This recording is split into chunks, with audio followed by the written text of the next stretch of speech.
तो जय हिंद साथियों, से कैसे हैं आप लोग। हम लोगों की वन वीडियो वन सब्जेक्ट की इस सीरीज में आप सभी का स्वागत है। तो इस सीरीज के अंतर्गत हम लोग इस सीरीज के अंतर्गत में कोई भी एक सब्जेक्ट को उठाते रहे और उस सब्जेक्ट की इम्पोर्टेंस यूपी बोर्ड के नज़रिए से क्या है, कौन कौन से महत्वपूर्ण सवाल यूपी बोर्ड में आने को हैं, तो हम लोग इस वीडियो में वो सब देखते हैं। ठीक है, आज हम लोग देखने वाले हैं कि आज कौन सब्जेक्ट आज सर आप बताएंगे। आज हम बताएंगे आपको मैथ के सारे इंपॉर्टेंट क्वेश्चंस जो कि आपके यूपी बोर्ड में आने की ज़्यादा चांसेस हैं। तो आज की वीडियो में हम क्या करने वाले हैं, पूरी बुक के मोस्ट इंपॉर्टेंट क्वेश्चन के बारे में चर्चा करेंगे कि कौन कौन से मोस्ट इंपॉर्टेंट क्वेश्चन हैं जो कि पेपर में आपके आ सकते हैं। और ठीक है, और ये रही मेरी यूट्यूब का चैनल जिस पे आप देख रहे हैं। ठीक है भाई साहब, आपको पता होगा कि आपका पेपर 1 मार्च से चालू है यूपी बोर्ड के, यानी कि 1 मार्च को आपका पेपर चालू है, 1 मार्च को। तो आप लोग इस वीडियो से अगर अच्छे से रिवीजन करना है तो इस वीडियो को देख के जाएं और उन्हीं क्वेश्चंस को रिवीजन आप लोग कर लें पेपर के नज़रिए से। ठीक है, अगर आपके पास ये बुक है, एनसीईआरटी की बुक है, तभी आपको क्वेश्चंस इसमें से मिलेंगे, क्योंकि मैंने क्वेश्चंस इसी में से बनाए हुए हैं। तो आपको इसी किताब से मिलेंगे, अकॉर्डिंग टू दिस बुक आपको इसी पुस्तक से प्रश्न देखने को मिलेंगे। और भी कोई आपकी बुक्स हो जैसे मॉनरे वगैरह, उससे आपके क्वेश्चन मैच हो सकते हैं और नहीं हो सकते। वो तो एनसीईआरटी बेस होती है किताबें, ये pure form of the NCERT है। तो आपको चिंता करने की कोई भी बात नहीं है। पेपर के लिए आप इतना ही पढ़ सकते हैं, क्योंकि इंपॉर्टेंट क्वेश्चन सारे इसी क्लास में हम लोग चर्चा करेंगे। तो आते हैं क्वेश्चंस की, और क्वेश्चंस कौन कौन से इंपॉर्टेंट रहने वाले हैं आप लोगों के लिए। ये देखिए, क्वेश्चंस आपके सामने ये हैं सभी।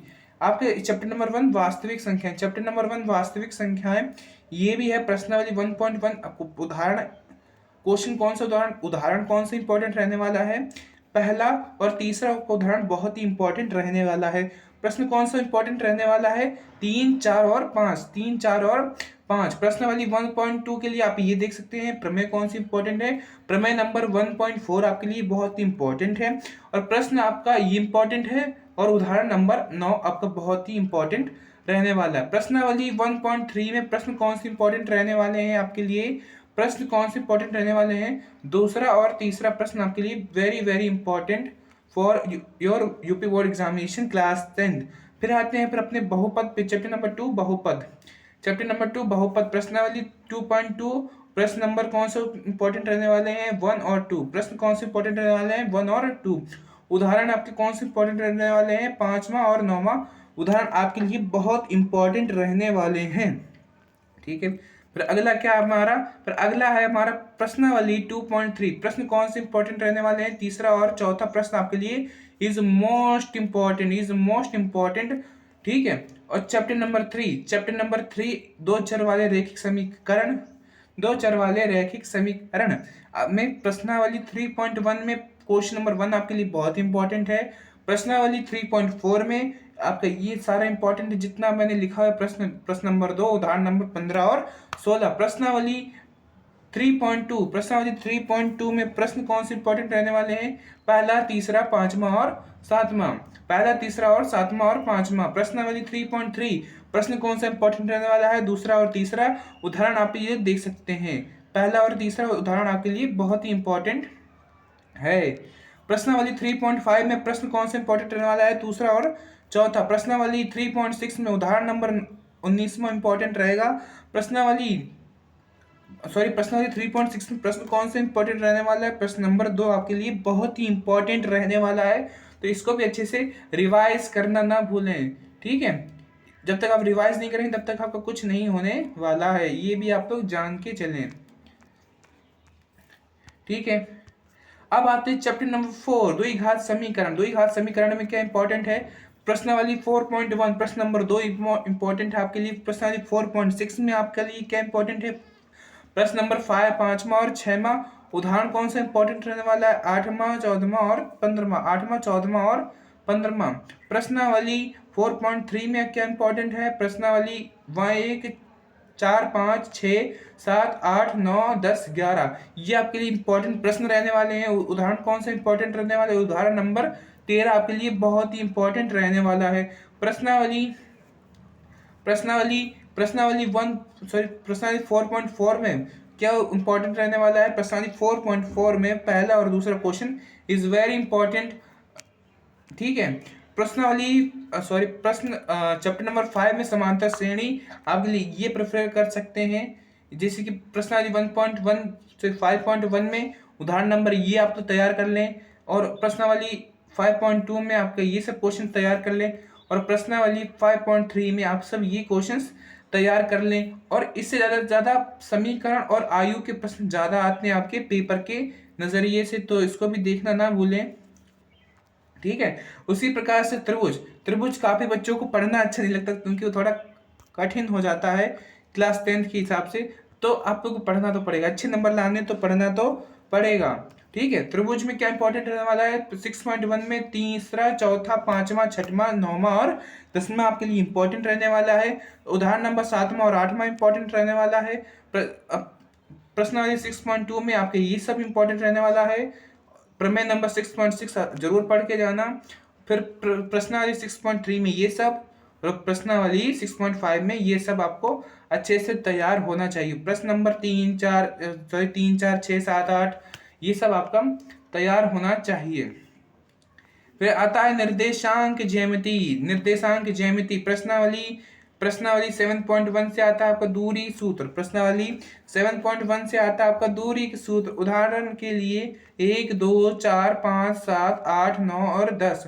प्रश्न कौन सा इंपॉर्टेंट रहने वाला है? 7वां और 10वां प्रश्न कौन सा इंपॉर्टेंट रहने 7 से लेकर 10 तक।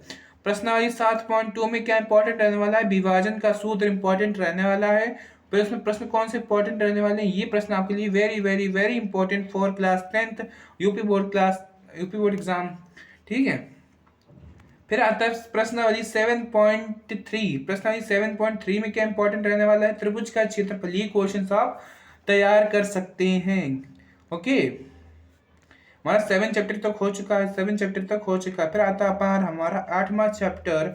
8वां चैप्टर क्या कहता है? हमारा त्रिकोणमिति का परिचय। त्रिकोणमिति का परिचय 8वां चैप्टर है हमारा। प्रश्नावली 8.1। प्रश्नावली 8.1 उदाहरण के लिए बात करें 5वां, 7वां और 8वां उदाहरण आप तो पढ़ सकते हैं। प्रश्न कौन से इंपॉर्टेंट रहने वाले हैं? ये आपके प्रश्न इंपॉर्टेंट रहने वाले हैं। और प्रश्नावली 8.2 में क्या इंपॉर्टेंट रहेगा? को प्रश्न नंबर 3 आपके लिए वेरी वेरी इंपॉर्टेंट। ठीक है। प्रश्नावली 8.3 में प्रश्न आपका 4.6 चौथा और छठवां प्रश्न आपके लिए बहुत ही इंपॉर्टेंट रहने वाला है। कौन सी प्रश्नावली? प्रश्नावली 8.3 के लिए ये आपका बहुत ज्यादा इंपॉर्टेंट है। प्रश्नावली 8.4 प्रश्नावली 8.4 के लिए प्रश्न 5वां बहुत ही इंपॉर्टेंट है, आप अच्छे तैयार करके जाइए। चैप्टर नंबर 5 है त्रिकोणमिति के अनुप्रयोग में प्रश्नावली, ये आपकी इंपॉर्टेंट है, आप लोग इसे भी अच्छे से पढ़ कर जाएं। मैं थोड़ा सा इरेज कर दूं यहाँ पर। ठीक है। देखो प्रश्नावली 9.1 में एक से 7 तक, उदाहरण नंबर 1 से 7 तक सारे इंपॉर्टेंट है। और प्रश्न कौन से इंपॉर्टेंट रहने वाले हैं? 14 से लेकर 16 तक के जितने भी आपके सवाल हैं वो इंपॉर्टेंट रहने वाले हैं। फिर आता है चैप्टर नंबर 10 यानी कि व्रत। चैप्टर नंबर 10 यानी कि व्रत। प्रश्नावली 10.1 प्रश्नावली 10.1 प्रमेय कौन सी इंपॉर्टेंट रहने वाली? ये इंपॉर्टेंट रहने वाली है आपके लिए प्रमेय।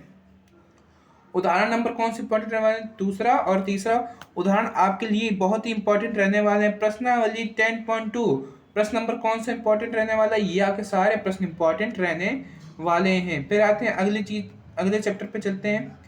अब आता है चैप्टर नंबर 11। फिर आता है चैप्टर नंबर 11 पे क्या इंपॉर्टेंट रहने वाला है? Chapter number 11। फिर आता है प्रश्नावली 11.1 यहाँ पे होगा। उदाहरण के लिए अब तीसरा उदाहरण आप लोग पढ़ सकते हैं। प्रश्न कौन सा इंपॉर्टेंट रहने वाला है? प्रश्न आपके लिए ये वाले इंपॉर्टेंट रहने वाले हैं। प्रश्न आपके ये लिए इंपॉर्टेंट रहने वाले हैं।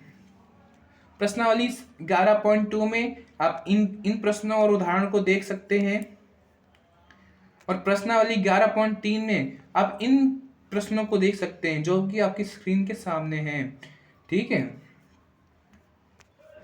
फिर आता है चैप्टर नंबर 12, पृष्ठीय क्षेत्रफल और आयतन। पृष्ठीय क्षेत्रफल और आयतन, पृष्ठीय क्षेत्रफल और आयतन। प्रश्नावली 12.1 में आपके लिए उदाहरण नंबर 3 और 4 इंपॉर्टेंट रहने वाला है। उसके बाद में ये आपके प्रश्न इंपॉर्टेंट रहने वाले हैं, जो कि 4, 5, 7 और 9 इंपॉर्टेंट रहने वाला आप लोगों के लिए है।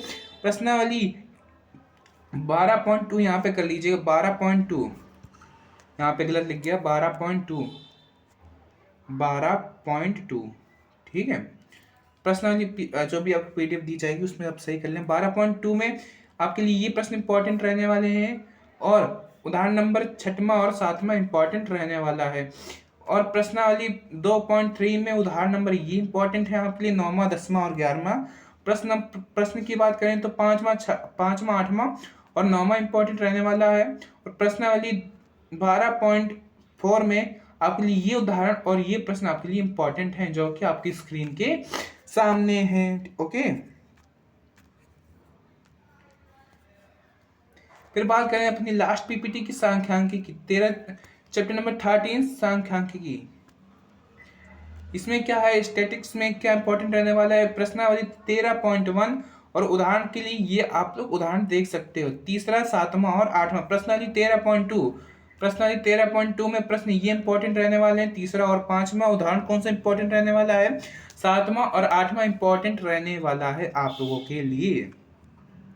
प्रश्नावली 13.3 और प्रश्नावली 13.3 में प्रश्न नंबर 3 और 4 और उदाहरण नंबर 9 आपके लिए इंपॉर्टेंट रहने वाला है।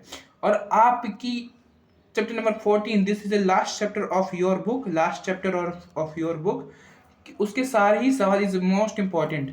चैप्टर नंबर 14 के सारे सवाल, चैप्टर नंबर 14 क्या है,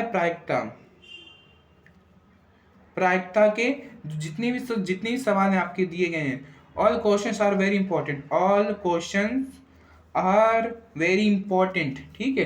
अब आप उनको पढ़ सकते हैं, ठीक है। तो ठीक है, आप उनको अच्छे से तैयार कर लें आप लोग, और आपको इस YouTube चैनल पर ऐसी ही मोस्ट इंपॉर्टेंट क्वेश्चंस की लिस्ट आपको दी जाएगी। आप तब तक के लिए आपके देखिए, आपका एक हिंदी का पेपर भी बन चुका है कि हिंदी में कैसा आपका पेपर आएगा, आपको हिंदी में कैसे लिखना है वगैरह, इंग्लिश का पेपर कैसा आएगा, वायरल पेपर 2025 हिंदी, इस तरह के वीडियो इस चैनल पर आते रहेंगे, ठीक है। नोट्स आपको इस वाली PDF से, इस वाले टेलीग्राम से मिल जाएगा, आप लोग स्कैन करके देख सकते हो, ठीक है। ये रहा अपना यूट्यूब का, ठीक है। और ये रही अपनी इंस्टाग्राम की आईडी, आप लोग अगर करना चाहो तो फॉलो कर भी सकते हो, वरना हटा दो उसको। और वीडियो के लास्ट तक बने रहे उसके लिए धन्यवाद आप सभी का। और इन क्वेश्चंस को आप तैयार कर लेंगे तो आपके एक अच्छे नंबर यूपी बोर्ड में आ सकते हैं, ठीक है। मेहनत जारी रखना और यूपी बोर्ड में अच्छे नंबर आने चाहिए, ठीक है। तब तक के लिए अब मिलते हैं अगले वीडियो में, सी यू सून। तब तक के लिए जय हिंद, टाटा, बाय बाय।